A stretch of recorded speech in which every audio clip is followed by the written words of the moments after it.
Welcome back to the show, everyone. The Damage Report. I'm John Iadarola. We don't have much time left in the show, and I want to use the time that we have left to give you a little bit of an update on what exactly happened in the remainder of yesterday in Israel and Palestine. It's a story we talked about on yesterday's show, and by the day's end, things had actually grown worse, shockingly. The New York Times now reports that the overall death toll in yesterday's Israeli soldier-sponsored killing of mass protesters is at least 60.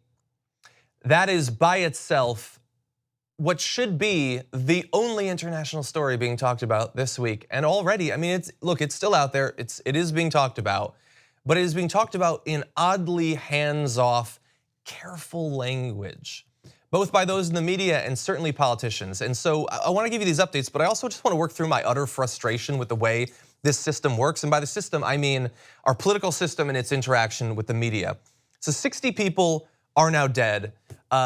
Some of them grandmothers, many of them children. But you will be told that they are simply tools for propaganda, that they were asking for it. I would love to see someone actually explain how an 8-year-old is asking for it or what threat they pose. There are videos showing a woman throwing a rock. She throws the rock about 20 feet. She was something like 150 feet from the barrier. She threw a rock, not even close to the barrier, and was gunned down. And when I tweet about my frustrations over what's going on in Israel and Palestine, I get cavemen tweeting back to me that this was self-defense on the part of the Israeli soldiers. Okay, well then I want to talk to that Israeli soldier who felt like his life was about to be taken by this grandmother throwing a rock 150 feet away. Some people seem to actually believe that. I don't think that a case can truly be made. But in addition to the 60 who were killed, thousands were injured. Now, many of them were injured as a result of tear gas, and the media wants us to believe that that's not important, that's not significant. My co-host of True North, Shavala Madlina, almost lost an eye due to tear gas during her work in Israel and Palestine. So tear gas extremely significant. But amongst those 4,000 plus who were injured, more than 1,000 were injured directly by gunfire. Now, there is really no good way to be shot, but these are particularly bad ones. The weapons that are used by the Israeli military don't produce gunshot wounds. They produce fist-sized wounds.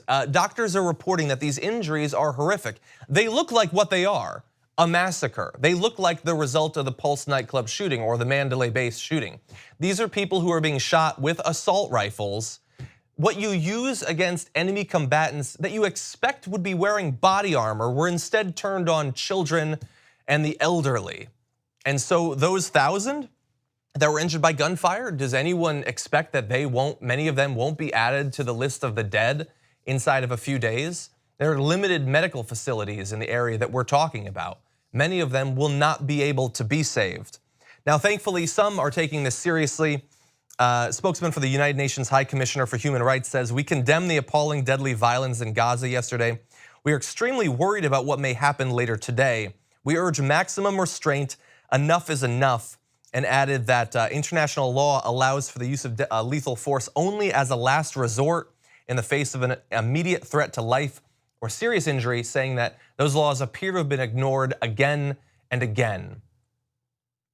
And just briefly, this is gonna sound ridiculous and I apologize, but I was recently watching The Handmaid's Tale. And there's a scene in that where the new regime turns their guns on protesters. And that episode, when it aired, got a lot of coverage because of how shocking it is in its depiction of violence. That scene was about 1/1000th, a fictional version of what actually happened at that barrier wall yesterday. And people are treating it like, it's violence in Israel and Palestine. It is every bit as terrible as the worst mass shootings that we've had here in the US. But because of an ongoing campaign to dehumanize the Palestinians, we act like it is at worst an issue of sovereignty, an issue of self-defense. Maybe they were asking for it. I heard something about Hamas. I don't know why those people were there. I don't understand their lives and I don't really care about their deaths. And many people will not vocalize that, but that is clearly what they believe. And it is being shouted on cable news and from right-wing thinkers, the silence of politicians on both sides of the aisle. Of what I've seen, just about only Bernie Sanders, maybe Tulsi Gabbard, and a few others have actually been critical of what happened there.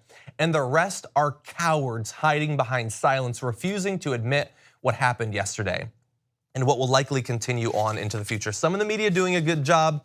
Chris Hayes has been very critical, but very few in the mainstream media are being honest about what's happening there. Anyway, there will certainly be more updates as we go on in this week, but I just find this situation incredibly frustrating, not just for the massacre, but also for the silence, the lack of compassion, the lack of empathy when it comes to a situation like this, on which we should all be able to come together.